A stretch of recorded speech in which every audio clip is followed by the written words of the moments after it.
Dans le chapitre précédent, on a répondu à la question pourquoi la normalisation dans la méthode Meurice.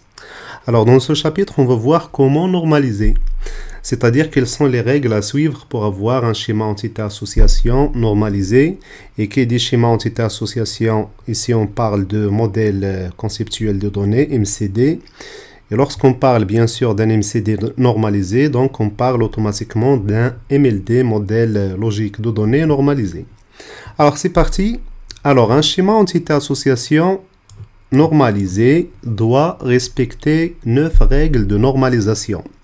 Alors d'habitude, dans les cours, on parle que des 3 derniers, la première forme normale, la deuxième forme normale et la troisième forme normale. Mais sachez quand même qu'il y a 6 autres.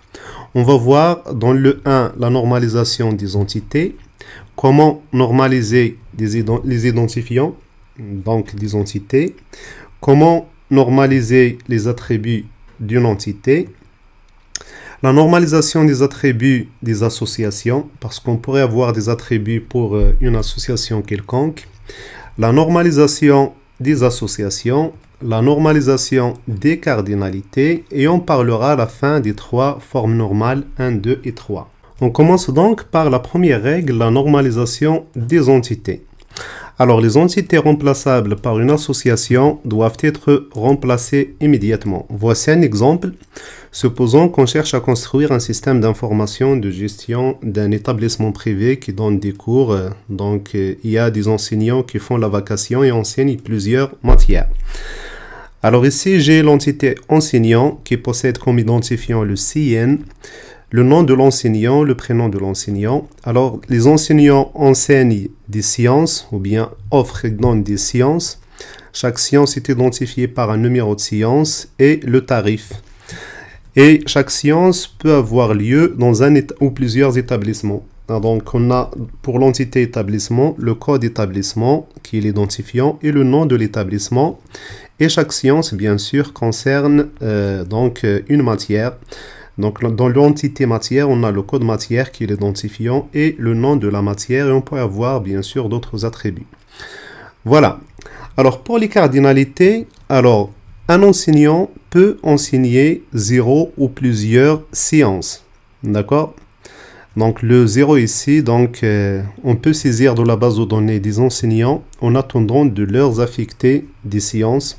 Sinon, si on cherche à renseigner uniquement les enseignants au moment qu'ils ont une science, on peut exiger le 1 à la place de 0. Donc, dans tous les cas, on a ici la cardinalité plusieurs, la cardinalité maximale. Donc, un enseignant enseigne 0 ou plusieurs sciences, mais une science concerne un et un seul enseignant. De la même manière, une matière peut appartenir à 0 ou plusieurs sciences, d'accord? Mais dans une science, on n'a qu'une et une seule matière qui est enseignée.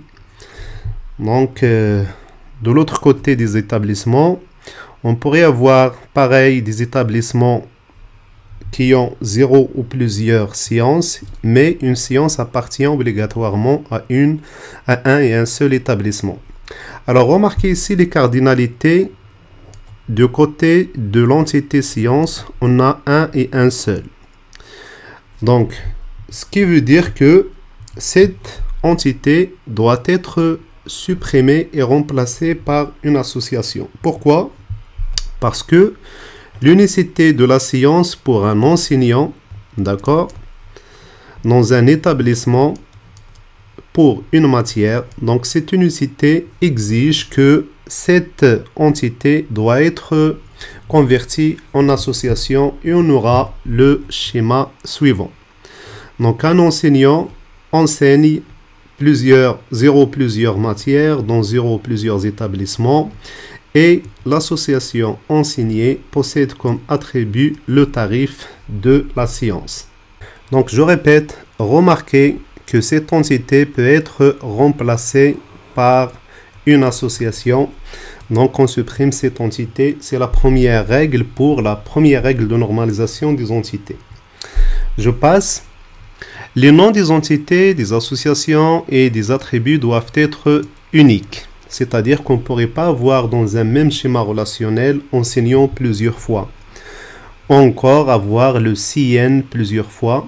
Donc si c'est le cas, on pourrait ajouter le suffixe de l'entité en question, le nom de l'enseignant, le nom de l'établissement et le nom de la matière. C'est le cas pour l'attribut nom.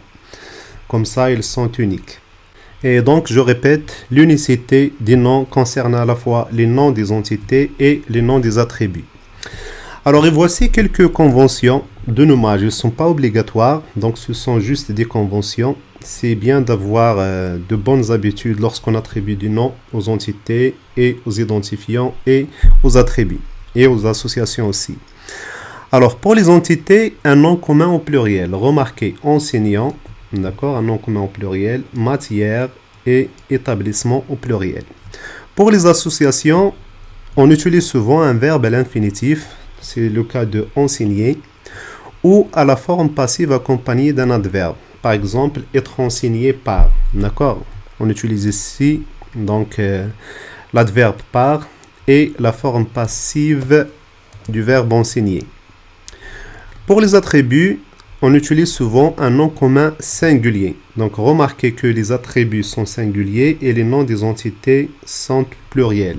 Et si besoin, accompagné de nom de l'entité ou association dans laquelle il se trouve. C'est le cas ici. Donc, j'ai utilisé nom underscore enseignant. J'ai utilisé ENS. Le nom underscore étape, d'accord, code étape, code maths, c'est-à-dire matière et non matière. Remarquez ici, au lieu d'utiliser l'espace, donc j'ai utilisé l'underscore. C'est bien aussi d'avoir cette habitude d'utiliser l'underscore au lieu d'un espace. Une autre condition pour la normalisation des entités toujours, les entités homogènes doivent être fusionnées. Alors remarquez dans ce cas, on a ici un encadrant qui possède un matricule, nom, prénom, date de naissance et adresse. Il peut encadrer 0 ou plusieurs salariés.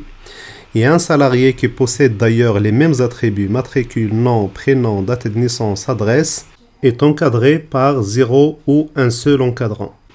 Alors si on a les mêmes attributs dans deux entités, on les appelle donc des entités homogènes. Dans ce cas, on fusionne ces deux entités dans une seule entité qu'on peut nommer toujours salarié. Donc c'est le cas ici d'une association réflexive. Donc au lieu d'avoir donc plusieurs entités, et qui dit entité dit plusieurs tables, on les fusionne dans une seule table et on a ici cette association réflexive. Un salarié dans ce sens est encadrant de 0 ou plusieurs salariés. Et dans ce sens, un salarié est encadré par 0 ou un seul autre salarié qui est encadrant. Et avec ça, on a fini avec la normalisation des entités, la première règle. Dans le chapitre suivant, on va voir comment normaliser les identifiants.